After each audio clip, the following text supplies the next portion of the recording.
Good evening, Des Moines. Welcome to the Doc and Lefty program here on webcast1live.com, coming to you from downtown on the Skywalk in the webcast1live.com studios. I am Lefty, as always, bringing the politics and more from both sides of the fence. And sitting across the table with me is my co-host, my cohort in all things punditry. He's one step away from calling Russian dressing freedom dressing. It's Doc Petrosh. Doc, what's up? Nothing much. I used to say just my weight, not my IQ, but they're both down. They are both down. Hey, Lefty, you know how many liberal minds fit on the head of a pin? I have no idea. All of them. Oh man, there you go. That's a pretty good one. I should have a pal. That's a pretty good one. Frank's let me down every time. It's like he's asleep at the wheel. No. I paid him. I slipped him an extra 20 before we started the show.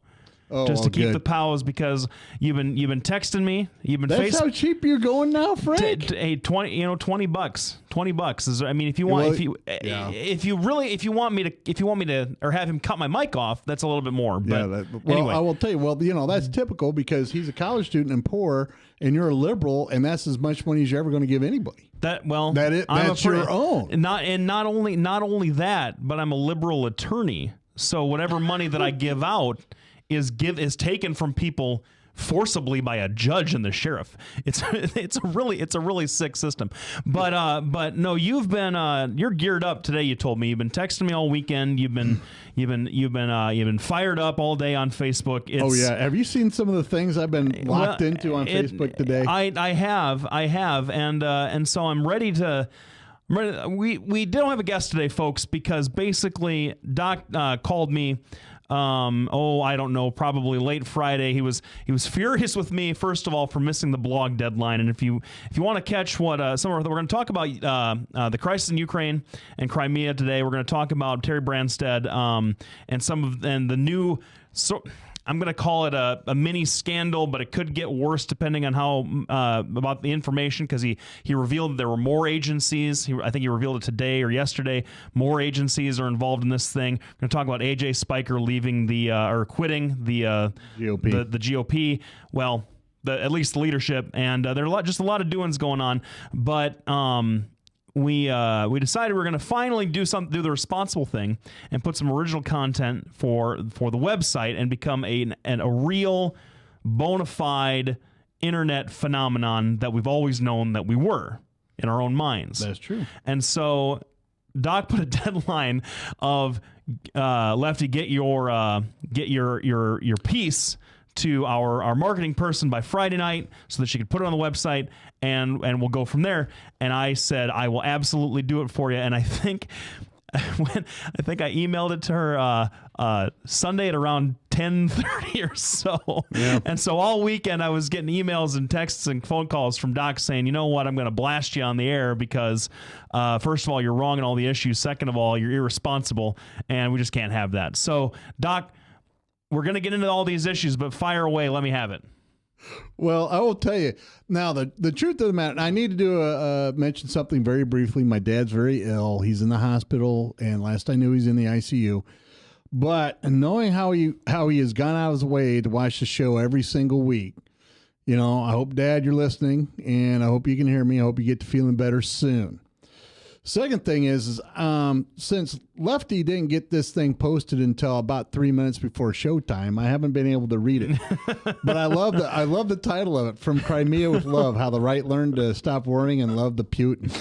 That is classic. That's classic. I wish I'd been that clever. I did mine seriously. You did. Yours was a lot more serious than mine. Mine, while I think that the thesis is fairly sound in my piece, it was definitely a lot of tongue in cheek, and it was meant to be more of a, I don't know, what would you call it? A fun piece about world domination from the Russians. A Gallic shrug, it's the French kind of ennui about the whole situation. Well, here we go. We have our social media guru and webmaster extraordinary, and she prefers to be called by her real name, which is Jen. And Jen has done a wonderful job. And in fact, have you seen the little picture she has next to the? Oh yeah, no, it's great. Oh yeah, so it's great. Jen says we have close to 360 people that have visited the site in the last 2 weeks, week, day, year, last week. So that means we have 360 more people that may be watching the show. Well, hey, and that's you know, pretty good. We appreciate all of you. Yeah. So the first, well, let's do a brief rundown in Crimea. Things have settled down. Putin's still doing his war dance over there. He's still being, obstinate. They have kicked him out of the G8 for now, which is really a giant hit to their economy. It really reduces what he can do. Now, getting kicked out of a snobby club is something that you and I are both familiar with. Yes.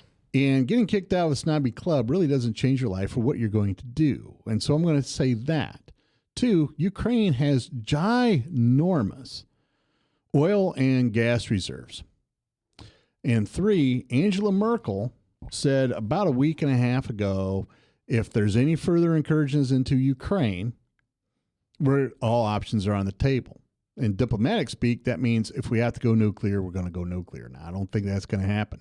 NATO today pretty much said anybody that's going to go, it has to be a unanimous decision that we all go. However, we will, form a coalition and go if that's what we decide to do. I don't think there's a lot of political will at this time. However, keep your eyes on the polls. The polls are getting geared to go. All right. Now I think from what I read from this article, NATO and EU is going to start sending weapons and bullets and beans and the rest of it to Ukraine. Now I'm going to tell you that's fine and dandy. Ukraine has 6,000 men under arms. That ain't going to stop the Russians. Number 2, the Ukrainian army is set up completely different than we're set up. In our army, it's the sergeants. The sergeants are the ones that run the army, and they're completely independent. Over there, the sergeants are much more like technicians. They're not really used to leading or commanding, and they really don't have the officer corps put together to be able to lead an army. So you're looking at an army that is at least 30 years behind. It stopped when the wall fell in 94. It might have been the wall fell in 92. And the wall came down in 91. But 91. But the bottom line is that's how far behind they are. So giving them this advanced weaponry and technology is like giving a bunch of Boy Scouts that stuff. Well, and they're behind the Russians in terms of their armament and the military capability. Obviously, they're using Soviet era weaponry, Soviet era tanks. They have tanks that I guess that were built in the 60s. The primary heavy armored division, but also just geographically, and you can speak to this. Ukraine is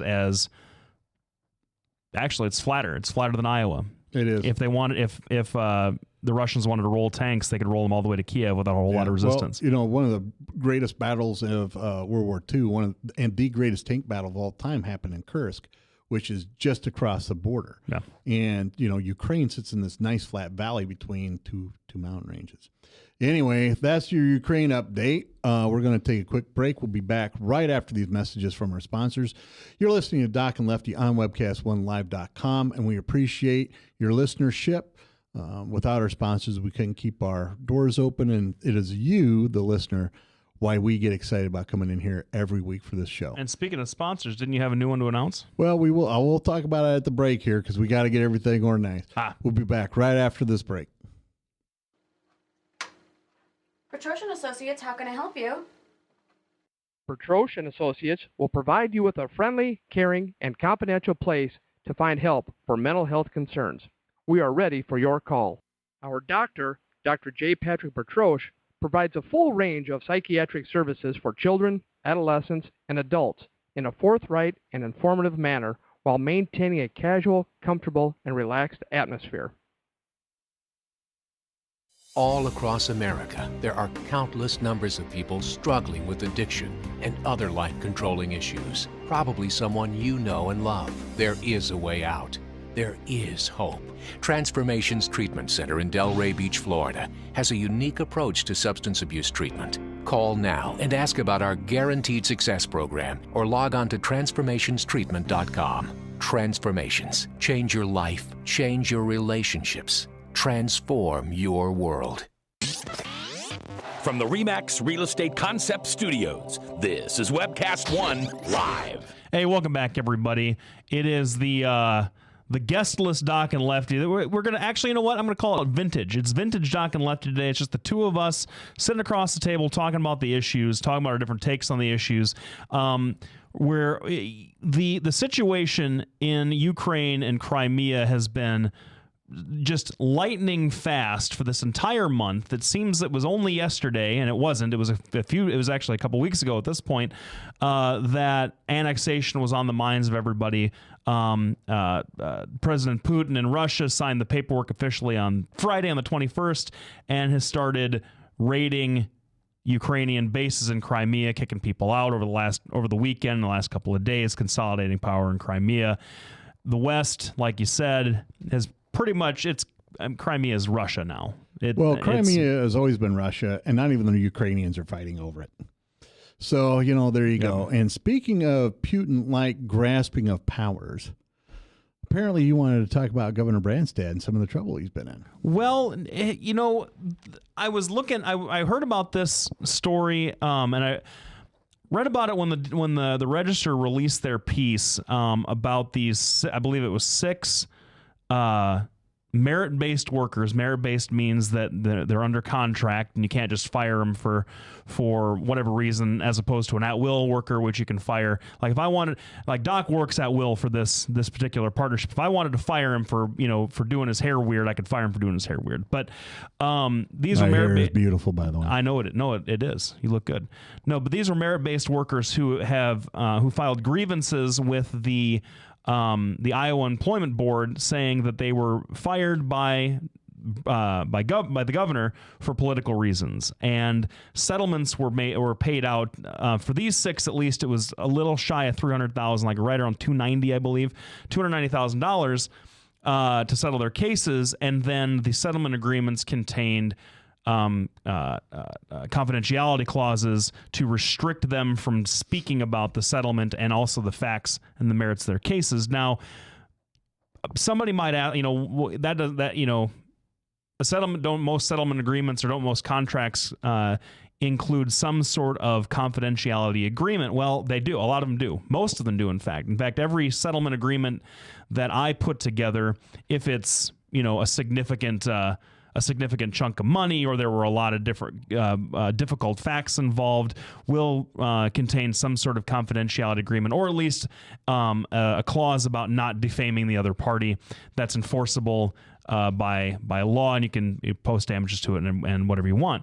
These, however, are problematic because it appears that they are contrary to law. Now, Iowa law says that all matters involving public employees, whether it be settlements, whether it be termination agreements, everything about the employment of a public employee is a public record. So these settlements would be public records, and that means that the grievances would be public records. And that means the reasons why these people are accusing the administration of firing them would be public record. And the appearance is that, and I can't remember his name, but that the guy that was in charge or that was settling these cases was employing these settlement or these confidentiality clauses to keep these folks from talking about legitimate grievances in violation of Iowa law. And this goes, yes. and he was a Terry Branstad appointee, or he was hired by Terry Branstad, and it goes, and so that's why the link to the governor's office. Now, it's really hard for me to, first of all, the story is pretty new. At least the revelations are pretty new. I'm not going to be the one to jump all over Terry Branstad the way some of his critics have. Jack Hatch has kind of obviously kind of been jumping all over him, and some of the other Democrats in the Senate have been voicing their concerns about these things. But I don't think anybody would disagree that it looks a little weird. And it was today or yesterday that he came out and said there were 10 more agencies that are implicated in this, that there are more employees out there. And so far, his reason has been, look, this is a guy who worked in the private sector for 30 years, and these confidentiality clauses were just a part of the contracts he brought in. Well, yeah, that means that he wasn't trained very well, or that he wasn't prepared well enough to tell his staff not to do this. The Attorney General's office said, "Hey, we didn't do this. We weren't advised. Nobody asked us about it at all." And didn't they say the confidentiality clauses were unenforceable? Yeah, the Attorney General came out and said regardless, and which kind of makes it even a little bit more strange, because they said, look, if they were to try and enforce these confidentiality clauses against these individuals, they're not enforceable, because they're against the code is very clear that these have to be open, and it looks like a secretive sort of administration, when Terry Branstad hasn't had that reputation as much.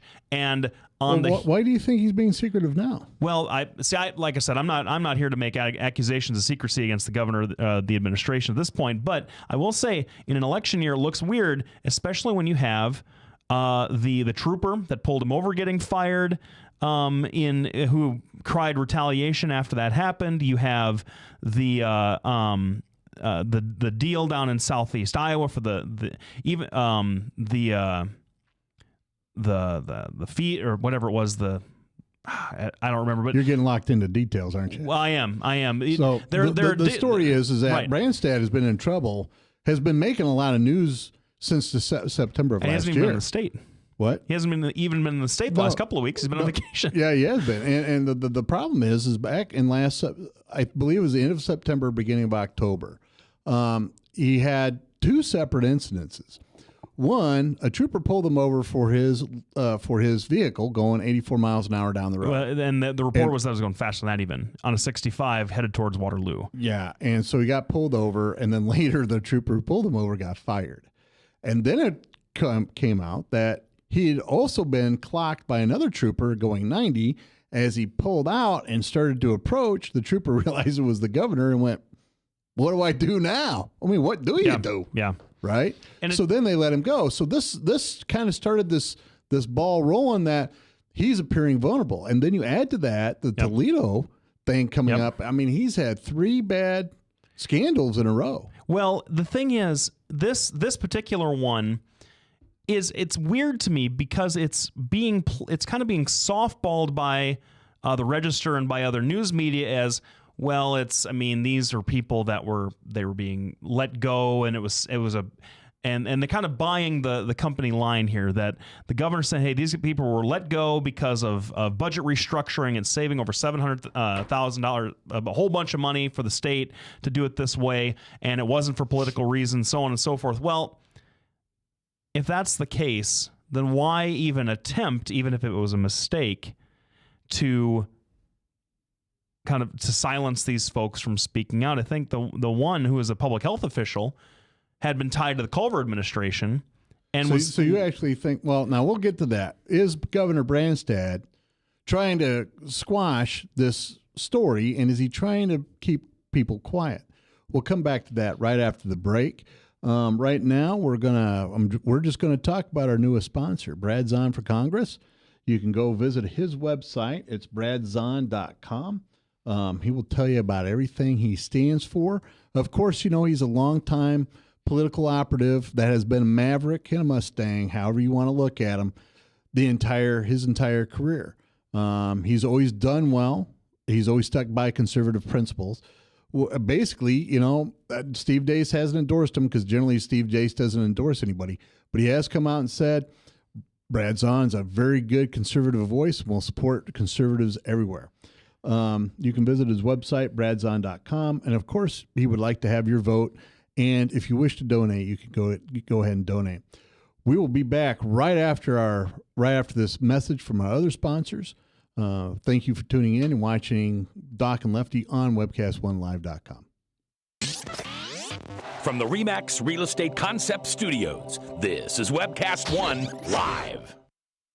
Get away from us, you mean old credit card. We don't have any more money. We're in trouble now. Save us! Help! Somebody save us!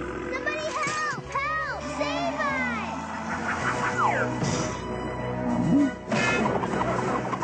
Hi, I'm Tom Coates from Consumer Credit of Des Moines. If your credit card's a little too animated, give us a call. Hooray! We're saved! Consumer Credit! You're our hero! If Tom Coates from Consumer Credit of America was your personal webmaster, Tom would filter out all bad debt emails. If Tom was your mailman, you'd never get any debt reduction junk mail. If Tom Coates was a lineman, he'd block any phone calls offering to reduce your credit card debt. Hi, I'm Tom Coates with Consumer Credit of America, and we're still your best choice for credit counseling. We're local, we're accountable, and we can do more. You make the call when the time's right for you. When it comes to competition, there really is none for Consumer Credit of America. Hey, welcome back, everybody. This is Lefty with Doc and Lefty every Tuesday night from 6:30 to 7:30 on webcast1live.com. Make sure to check us out on Facebook and Twitter. And the website, docandlefty.com, is up. Check out our sponsors. Brad Zahn for Congress is signing on for a little while during this election season, which is good primary. to hear. Yeah, that's always good. Yeah, you know? and we know Brad really well. He's a super friend of the show, comes on a lot, and even though I disagree with him on almost everything, I got to say he's a good guy, and if you want to know where he stands, and his stance on the issues that are important to you, can check out his website. Here's another thing. This is how good our social media girl is, Jen. She's not a girl; she's a woman. So she actually make you look good. I kid you not. Oh my! I'm sitting there looking at it right on Facebook. Of course, I still look old and fat. You can't help that, but hey, well, at least made you look good. Hey, well, that you're, yeah. Well, but I was just gonna, I was gonna point out that your favorite photograph to look at is a mirror of yourself. So, I mean, if you are thinking that this looks pretty good, then that's high praise, indeed. Absolutely. Now, before the break, Lefty is taking on. I believe Iowa's most popular governor. Oh, yeah. Bob Ray is still pretty popular. Bob Ray is enormously popular, but Branstad doesn't have any streets named after him. That's for sure. Well, no, he doesn't. No, he doesn't. That's for sure. But he's very popular, and so Lefty's going to take him on because apparently Lefty doesn't like the fact that he's balanced the budget, brought us back from the brink of bankruptcy, has narrowed the gap between what women earn and what men earn, and has created, thousands of jobs. Apparently, that's something that sticks in Lefty's craw, because right before the break, he was talking about, I think, and I'm paraphrasing, but Lefty, do you think he's trying to hush up this thing so it goes away? Or do you think this is a media spin trying to create a controversy? But the thing is, the media, I feel like the media is soft pedaling it a little bit. They're sort of comparing it they're comparing it to to Bridgegate in New Jersey in a weird way, but saying it's not as serious. Now these folks could be. I mean, I'm not suggesting that the governor did anything illegal in the termination of these workers. They think he did for political reasons, but I'm not so certain that a political motive is necessarily illegal. Right?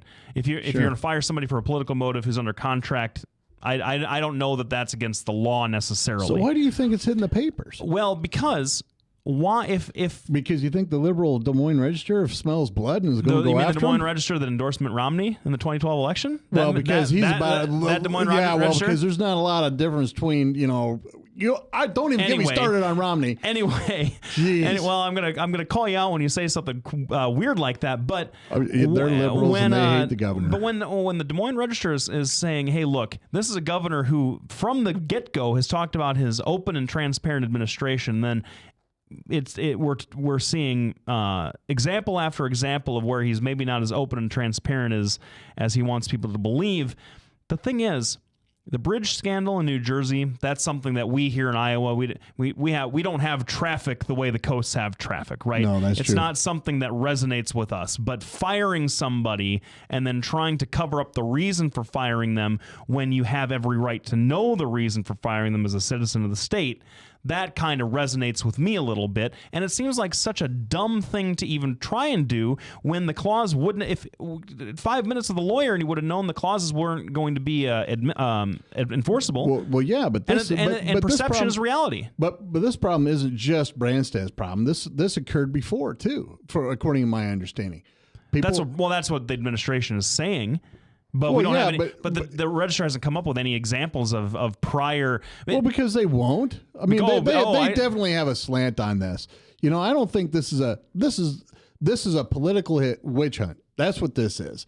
You know, the governor's been staggered by two fairly major things. I mean, keep in mind, we had a U.S. senator get knocked out by Tom Harkin. And this is how it started. It started with a traffic ticket, right?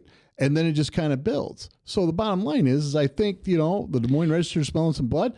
They're going after Branstad. And I think it's one of these things where, you know, you can't oversee every little thing that goes on. He's been made aware of it. He's made corrective action. Well, he hasn't, though.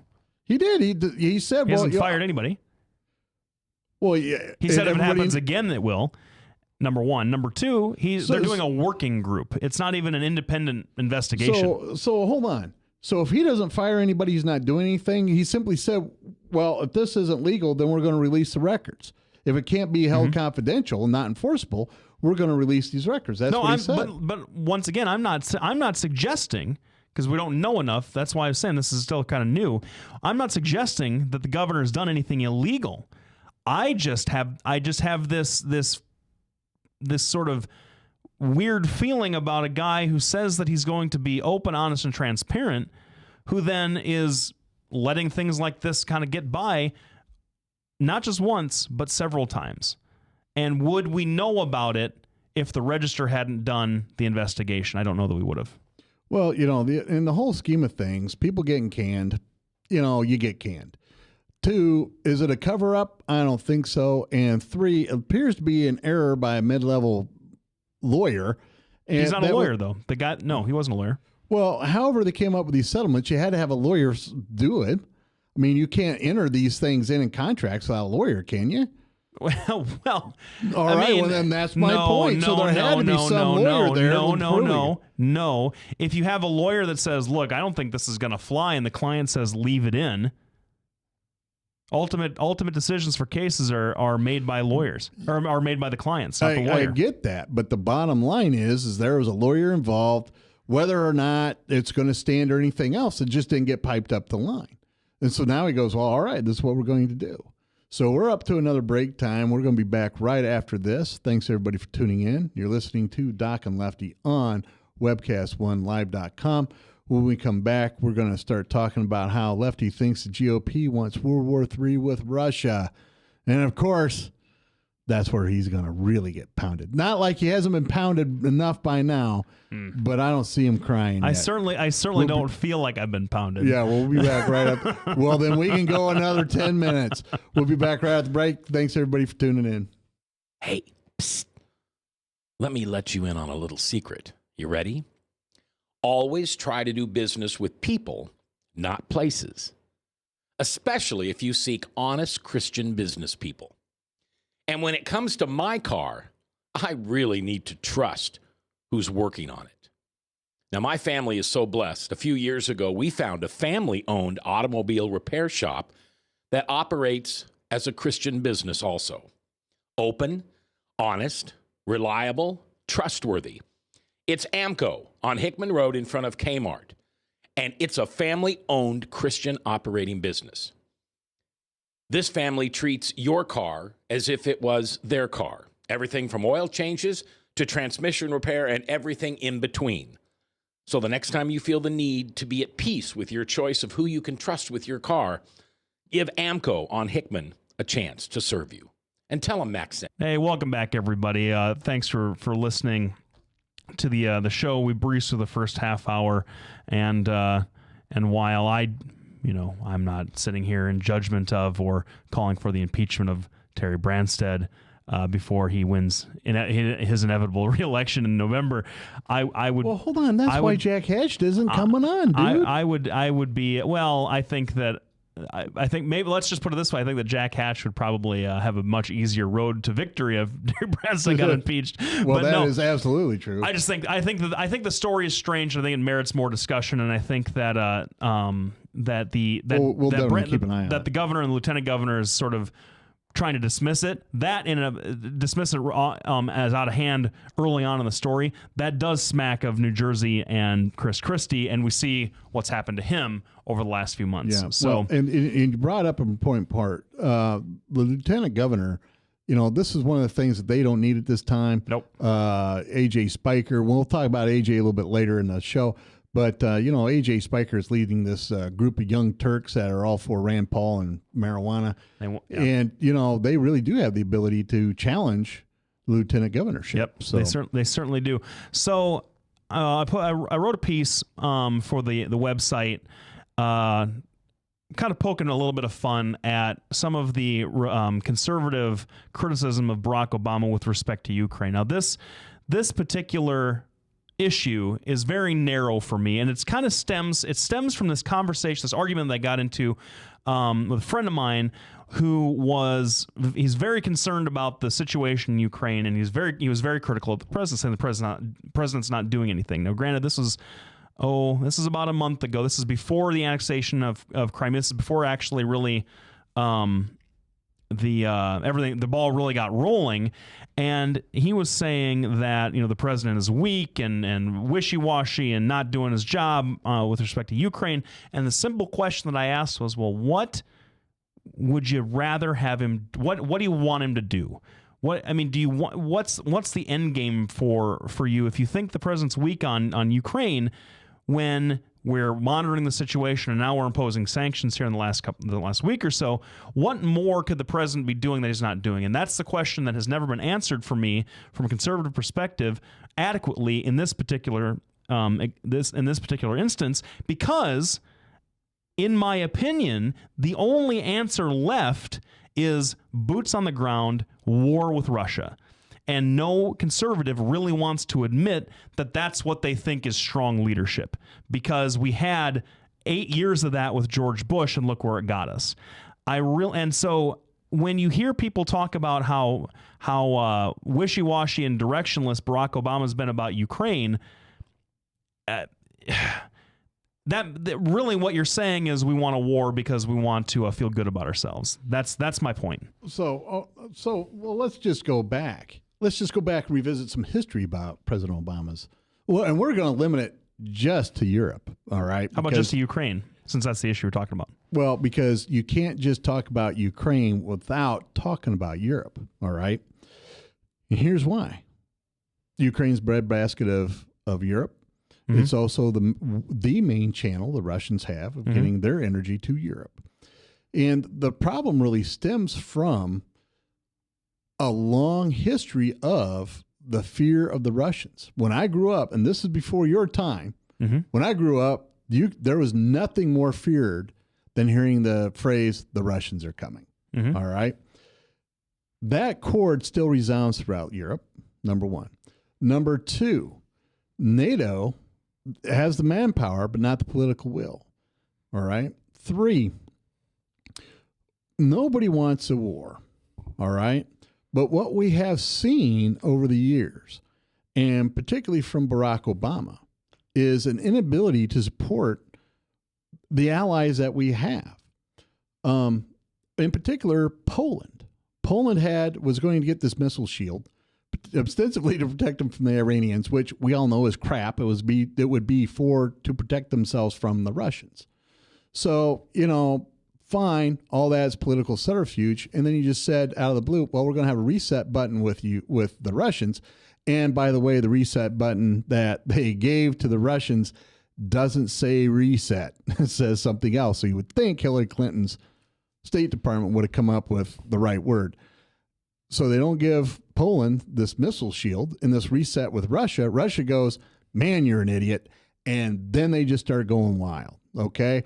They have been rattling their sabers. They've been doing overflights of Ukraine. This has been going on easily since before this latest crisis is going on. They've been threatening their neighbors. They're bullying their neighbors. They're doing exactly the same thing that the Russians have always done. And the problem is, suddenly when Barack gets a clue, the Poles get their missile shields. That sends a clear message to the entirety of our allies over there. Now, don't get me wrong.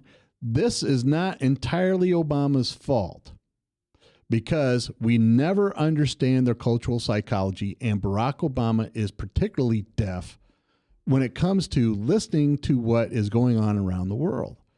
And the problem really is the Poles are nervous. They're seeing their neighbor get carved up. This neighbor is so close to them economically, politically, and racially that they hosted the UEFA soccer championships in 2012. That's what's going on over there. And the problem is Barack is standing back going, well, we really don't know what we're going to do. You know, we think Putin's going to have to pay costs. Well, the bottom line is, like I said earlier in the show, Russia, if they take over Ukraine, is going to be sitting on one of the world's largest deposits of oil and gas. Do you think it's really going to matter to him because Europe still needs him for the energy that he provides? So the bottom line is Barack has been behind, and his method is to sit, wait, see what happens, not make a decision, and let everybody else straighten it out themselves. Now, I don't think that's strong leadership. I think that's taking a back seat and letting everybody else do the heavy lifting. But I also don't think that it's a call from the GOP for World War III.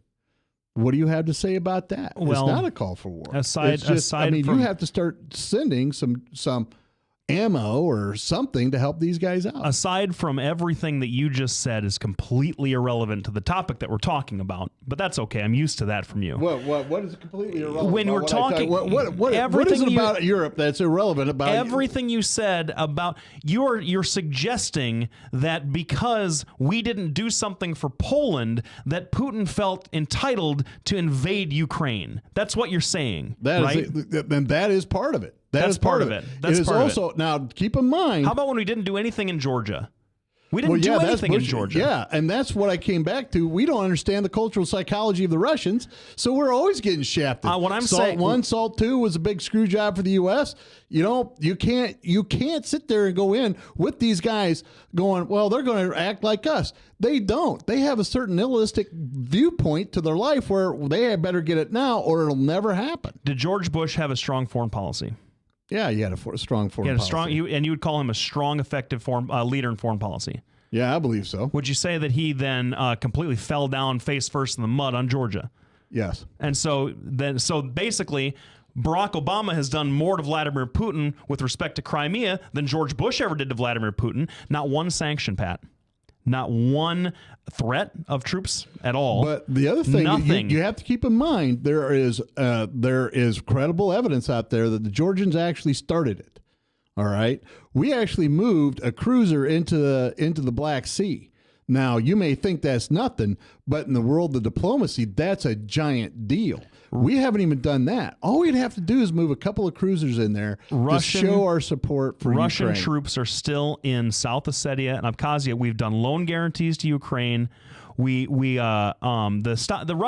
sanctions that NATO and the U.S. have put in place are already having an impact on the economy there. It lost $70 billion last week, 4.5% of its value. Its credit is being downgraded. Visa and MasterCard aren't doing payment processing there anymore. Here's the problem with your Cold War era thinking, Doc, and I've told you this before. The problem with your Cold War era thinking is that now we have a Russia that is integrated almost 100%, as you like to say, into the global economy. They are no longer isolated. You couldn't do anything like this to the USSR back in the 80s because the USSR was a completely enclosed economy. They didn't have to worry about anything else because they didn't have to deal with anybody else. Now they have to deal with everybody. Number two, you talk about them invading Ukraine. If they actually were to invade Ukraine itself, that to me that changes the game 100%, but they haven't done that yet. And what all the international observers are saying is that Putin hasn't made up his mind either way, because this is a guy that reacts to things. He doesn't proact anything. He went into Crimea because Yanukovych got ousted in Ukraine. And here's what the biggest political blunder he made when he did that was. And you know what I'm going to say. Say it. He lost Ukraine forever. The voting bloc in Crimea that voted Yanukovych in was the only substantial pro-Russian bloc that he had in Ukraine. That was the only substantial pro-Russian influence that could sway elections in Ukraine. Now Ukraine is signing on with NATO. Ukraine is going to become a full member of the EU. He has lost Ukraine forever. And if he invades Ukraine, then I do think it's World War III. Yeah, well, and I would agree. Now we're going to be back right after the break because I'm going to correct Lefty on some of these assessments. We'll be back right after the break. You're listening to Doc and Lefty on World. I'm telling you what, I'm so mad at Kit. He might not survive the break. Webcast1live.com. We'll be back right after this. All across America, there are countless numbers of people struggling with addiction and other life-controlling issues. Probably someone you know and love. There is a way out. There is hope. Transformations Treatment Center in Delray Beach, Florida, has a unique approach to substance abuse treatment. Call now and ask about our Guaranteed Success program or log on to transformationstreatment.com. Transformations. Change your life, change your relationships, transform your world. Whether you're 10, 25, 50, 80 years old and beyond, everyone needs to live within their means. I'm Tom Coates with Consumer Credit of America. For almost a quarter of a century, we've helped people of all ages learn to manage their personal finances to benefit them far into the future. When problems arise, we've got the experience you need to make those debt problems go away. Got financial problems? Call Consumer Credit of America.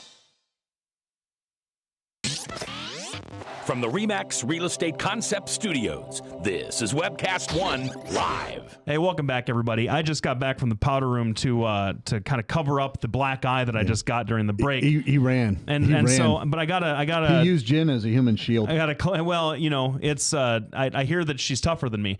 The thing is, the point that I'm making here is that we are not doing anything. This administration isn't doing anything differently with respect to its Russian policy that hasn't been done in prior administrations. And so the narrative that I've been hearing over the last month and a half is that he invaded Crimea because Barack Obama is weak, and that it's completely wrong. If Putin and if Barack Obama's weakness, so-called, is the cause for the Crimean invasion, then George Bush's weakness is the cause for the Georgia invasion, and no conservative is going to admit to that. Number two, you don't hear him talk about Obama at all. You hear him talk about the lack of moral authority that we suffered under the Bush administration for the invasion of Iraq and Afghanistan. That's what Putin himself is saying. Well, you know, three things that you've said that are incorrect. One, the Cold War never ended. It's just one of the people was down and we were dumb enough to let him back up. Number two, George Bush had a choice to send some ships over there, send troops over there, and keeping in mind that there's credible evidence that Georgia is actually the ones that shot first. In light of that, you can't go. Three, Putin is going to continue to do this. He's going to continue to do it because nobody's willing to stop him. NATO isn't willing to stop him. In 2008, when Ukraine was going to join NATO, the Russians went bananas. They started doing overflights over Ukraine because I was there for that. Nope, that's true. And I'm going to tell you, that's when NATO backed off. And every time you back off away from a bully, they're going to come back after you. Putin doesn't view the West as equals. He views us as victims. He just has to deal with his own people back home. Now, we do have a call, right? I believe it is from Tim's brother, John. Oh. I believe it is. So let me plug this in. How do I plug this in? Hey, John, can you hear me? Hey, yes, I can hear you. Hey, John, you're on the air. What's up? Hi, I really, listened to this Ukraine talk that you guys are having and really wanted to call in and, good. Learn a little bit about it. And one, try to kind of back you up, Lefty. I feel oh my God. Hey, there it is. I'm sorry, Doc. I do agree with a lot of things you're both saying, but that's the magic of the show. I know, that is true, and I think.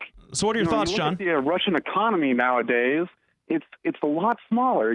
They are, really tied into the American economics. All of their oligarchs that are in charge of their country are in with our. With our financial system. So putting pressure on these oligarchs and, the people who can put pressure on Putin and on Putin himself is the smartest way to go about something like this in the new world order. I mean, Russia is a large power, but they're not a superpower. I think I've read their economy is about the size of Italy's.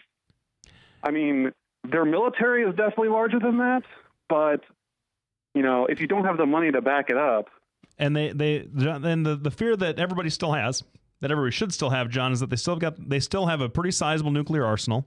It's not as big as it was back in the Soviet era, but we still have to keep a track of that. And Putin has said himself he has no intention of going into Ukraine. Now, we can't believe him. You just got done saying in the previous segment we can't believe him.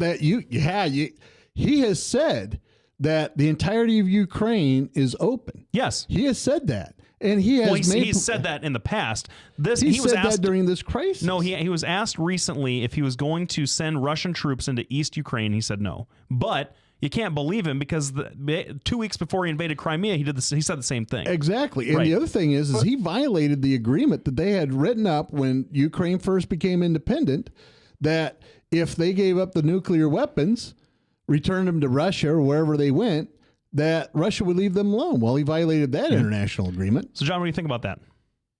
Well, I think that is probably the biggest point that I think Doc could bring up is that nuclear agreement. I mean, when you sign a treaty saying I'm going to give up all of my nuclear power and my pretty much any military power they could have over Russia, in response for Russia just to not invade them ever, and then Russia invades them. Why would anybody give up a nuclear weapon again? Well, no, you're absolutely right, and I guess you go ahead. It sets a precedence that I don't think. Well, one, we can't really invade Russia for invading Crimea, but we also cannot let that stand. I mean, that is a core tenement to trying to get rid of nuclear weapons in the world, which I think everybody can believe is even less is better. Well, that's right, and I think that's why, and like. We sort of were having a little bit of fun with the tenor of my particular conversation on that, or my point about the conversation is that I do not personally believe that anybody on the GOP is really advocating for World War III. That was a tongue-in-cheek kind of thing that we were having some fun with, because even Bill Kristol, who is, and this is probably a problem for sanctions because Bill Kristol's wrong about everything, but even Bill Kristol said that sanctions were the way to go. Everybody thinks that sanctions at this point are the way to go. I just hope it doesn't. You know me, Doc. I'm never in favor of troops on the ground. I'm never in favor of any kind of war of any kind, which is why it's lucky that I don't run countries. But it would be a shame if he invaded Ukraine, because I think then we would almost have to have a response. Now, I've always said people, you need to watch Germany to see how the EU is going to react. But I will tell you, the ground war will come from Poland. They will not tolerate any more Russian domination. So, John, thanks a lot for calling in. We appreciate your opinion. We have to take a break now. We'll be back right after this. You're listening to Doc and Lefty on webcast1live.com. Bertroche and Associates will provide you with a friendly, caring, and confidential place to find help for mental health concerns. We are ready for your call. We are proud to work with military personnel and their families. Our doctor, Dr. J. Patrick Bertroche, provides a full range of psychiatric services for children, adolescents, and adults in a forthright and informative manner while maintaining a casual, comfortable, and relaxed atmosphere. Our licensed mental health therapists provide individual counseling to children, adolescents, and adults, including couples and marital counseling. Visit our website at bertrocheandassociates.com for more information or call 515-334-9484. Our offices are located at 5525 Meredith Drive in Des Moines, just east of Skate North off Merle Hay Road. Isn't it time to talk to someone? Take care of yourself and your family. Contact Bertroche and Associates. Hey, welcome back, everybody. We're reaching the end of the show, and I know that Doc has been itching to talk about this AJ Spiker thing. We put the Ukraine itching. It's like I got bed bugs or something. Yeah, we're going to put the Ukraine talk to rest unless there's new developments. I don't think we'll probably have time to talk about it next week unless something major happens. And actually, next week we're going to have two guests. Oh, good. One is going to be T. Scott, who is the announcer for the fights. Oh, fantastic! And he's going to be coming on. I'm hoping to get Paul Bird on. That will be fun. Yeah. And then a very liberal Facebook buddy of mine who we routinely call each other stupid and ignorant, which is the essence of Facebook. That's true. Is going to come on. He's going to talk about felons and voting rights. Hey, fantastic! Hey, I love it. I love it. So unless something major happens with Ukraine, or if the disaster porn march of the Malaysian flight that is terrible, but still, it's really a lot of legit news space is being taken up by something that until something happens, you're really just kind of spinning your wheels. But real news today. When did he announce on Monday? AJ Spiker's out as the head of the Republican Party in Iowa. Doc, what are your thoughts on that? Well, he stepped down. He's been one of the most divisive, if not the most divisive, chairman of the Iowa GOP ever. Now, I can tell you that I tried to get him on the show. One time I had to listen to Steve Bierfeld talk about how he ran the GOP, but he wasn't the chairman, on a flight back from, I can't remember. I think it was on a flight back from Detroit. Mm-hmm. And the crap, I remember the story. Yeah, the stuff he was talking about and everything else, I'm like, geez. And if I wasn't already tired, because I'm sure I was coming back from Ukraine, if I wasn't already tired, I would have turned around and said, listen, I'm one of your major supporters, and you're really irritating the hell out of me. Bottom line is, under his watch, the coffers went down. Yep. That's all there is to it. People don't want to give to that. And let's face it, we've talked about this before. The Christian right are the ones that fund the Republican Party. Not entirely, but they're a big donor.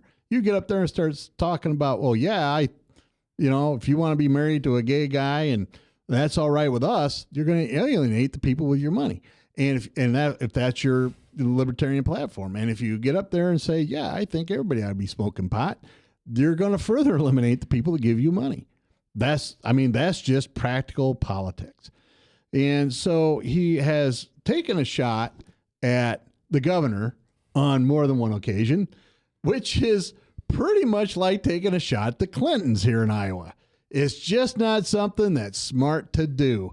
Even Barack Obama treads lightly around those people. So you have AJ Spiker, who for whatever reason thinks that he can take on the governor, the most popular governor we've ever had, and come out good, is just ridiculous. So he's out of power he steps down. I think it was Monday. I can't really know.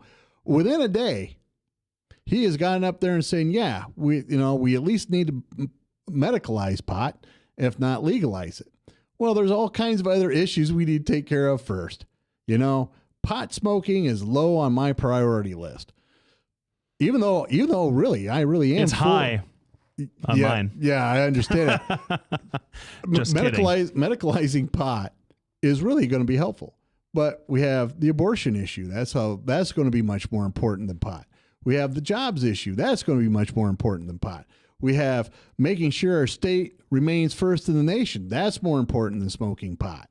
So we have three issues I can think of off the top of my head, using Lefty's brain, that isn't going to be that is far more important than pot. I got to tell you, that First in the Nation stuff, AJ Spiker's leadership really gave the Republican Party a black eye and made Iowa kind of a laughingstock. That last caucus back in 2012. So that's a problem. Yeah. And what's funny is it was 2010 when Matt Strawn screwed up. Yep. And I don't know if he screwed up, but there was a screw up and he got blamed. And so two elections in a row, I'm like, dudes, we got to get it together. Well, and there was some talk on public radio just earlier in the week, and late last week and on Monday, saying, hey, they've got a lot of money in the bank right now, but they're still spending more than they're taking in. The donors just aren't there right now. No, and you've got a 6-way Senate race going against a very popular Democrat over in eastern Iowa, who is everybody not everybody. Nate Silver has given Bruce Braley a 75% chance to win Iowa outright. And this is the guy that predicted every single election or every single race in 2012 and hit it on the head. You've got the Republicans kind of scrambling to pick a front runner who they can get behind, and it's going to come down. I guess it's Matt Whitaker or Joni Ernst at this point. Well, was it Michael Roberts? Is that his name in Cedar Rapids? He's not getting anywhere. It's Mark Jacobs. Mark Jacobs, that's right. Mark Jacobs in Cedar Rapids has spent all that money in Bruce Braley's backyard and hasn't made a peep. And the conservative pundits have sunk his campaign. They have this massive campaign about what a liberal Mark Jacobs is, and I'm like, You don't see the Democrats doing that to each other. It's just and it unbelievable. And it really is. I feel like it really is that the libertarian sort of movement in the Republican Party rose to the top, and that's what real divisive leadership will get you when you're kind of ripping out very like keystone planks of the party platform. You're going to have some problems. You're going to have some problems winning some elections. Well, absolutely. And what Branstad has very adroitly done over the last year or so is maneuver the libertarians into a corner. Yep. So that he can, not necessarily that they can get back in control of the party, but to get back the flow of money into the party. Because, I knew him as president of the university here in town. Yep. Oh, there's no better fundraiser than Terry No, Branstad. nobody for better fundraiser than Terry Branstad. Nope. You give that guy his due. I don't care anything about what people think about his mustache. I think he's cute with it. He can't give a speech or really he campaigns really well, but he can't give a speech or an address to the legislature to save his life, but he can glad hand and raise money. Oh yeah, that's something he can do, and that's what he does. And so you have Branstad back, and getting the party back together and everything else through his maneuvers. The problem is the damage is already done. You've already alienated a lot of the conservatives. All right, the conservatives have alienated the libertarians. The libertarians have alienated the Christians. And then you got guys like me that are financially conservative and mostly socially conservative. And everybody's alienated people like me. And I know a lot of really conservative people that, they kind of get divided on the social issues, but we're all together on the financial. But yet we get ostracized if we don't go 100% with the social. Yep. So we're going to have somebody that's going to secure our first of the nation here in Iowa, because that's a great thing to have happen. And two, we need to keep the straw poll because that brings a ton of money in for the GOP. So your governor hates it. Your governor wants to get rid of it. Well, I know, and that's I've been critical of the governor for that. So I don't know. So you got any gigs going on? That's going to be our show for today. You got any gigs going on? No, I played over Ducktail in Clive last Saturday. You didn't send me a text. That was a fun time. But other than that, I don't have anything lined up. I might do some stuff. We're going to be hitting the road here in the next couple of months. My special lady friend and I are going to be traveling a little bit here in June and August, and other than that, it's pretty quiet, except that trying to stay one foot in front of the judge. You bet. Well, we want to thank everybody for tuning in and listening. Once again, Brad Zahn is running for Congress. Go check him out at bradzahn.com. He's a good Christian conservative person. He's only lost one election his entire political career. So you got to check him out. Thanks everybody for tuning in. Check us out on Facebook. Oh yeah. Twitter. We forgot all about that. Lefty. You know why? Because Jen was falling down her job and didn't give us a little Well, they're right here. thing. Is that where they are? Yeah, they're just well, they right don't here. do us any good there. Well, they did me good. Maybe I'm just more on top of it. Well, all right. So don't forget to check us out on Facebook, Twitter, Doc and Lefty, Google Plus, YouTube, all kinds of stuff. Thanks for listening, everybody. Thanks.